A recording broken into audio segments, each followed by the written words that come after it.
Everything is made ready for the armies to cross, and a tremendous airborne army will strike ahead of them.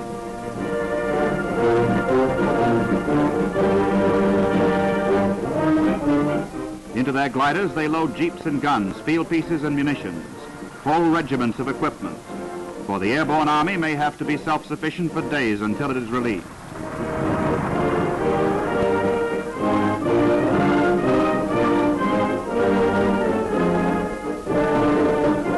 Here are the men of that army, the men who will ride the gliders, men of a British airborne division. This is the tense last moment before the takeoff. For some of them, the last moment that they will ever stand on English soil. In this war, men have learned many things, and not the least of which is a kind of cold-blooded courage fit for exploits such as this. Some of these men have landed in North Africa, in Sicily, in France, at Nijmegen and Arnhem.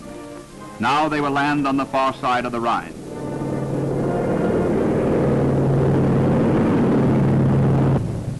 They are on their way.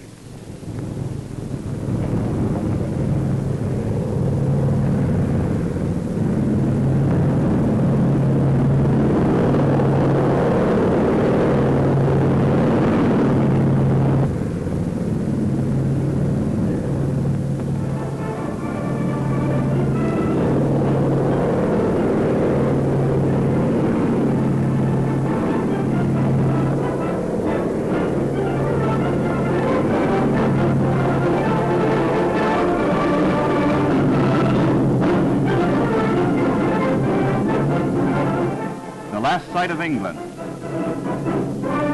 the first sight of France.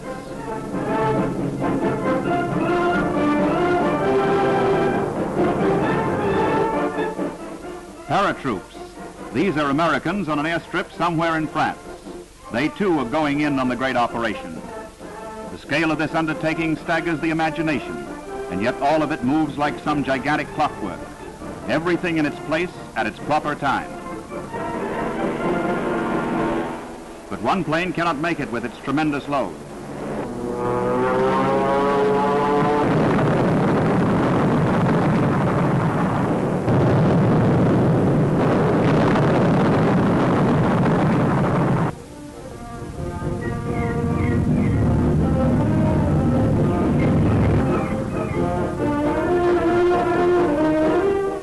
But the rest go on. The gap is filled.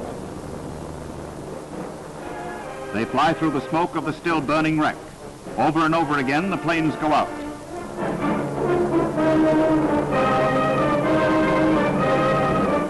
As the British, so their comrades, the American glider troops. Opposite Sainton and Wesel, the British will take the north and center, the Americans the southern flank.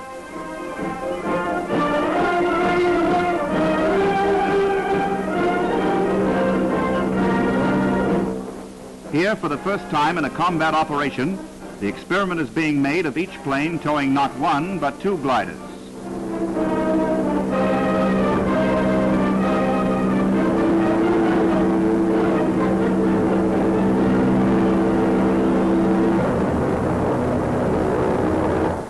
One high, one low, to avoid the risk of crashes in midair.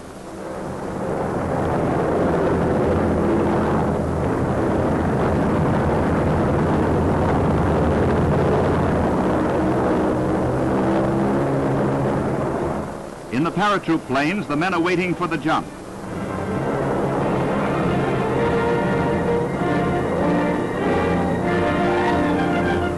Here too, an innovation. The men will go out both sides of the plane at once, and so land in tremendous force in just half the time it formerly took.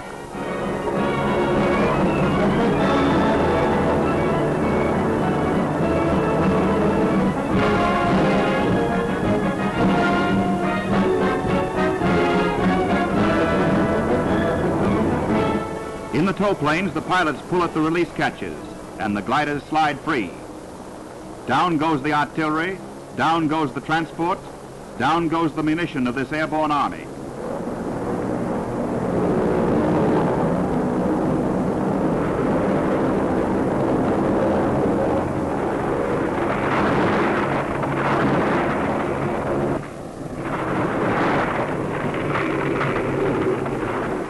They are on the ground, They are beyond the Rhine.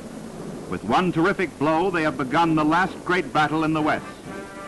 Now they will unload, deploy, and drive forward for their objectives. The crossroads, the bridges, the strong points, which might hinder the land armies thrusting along behind them.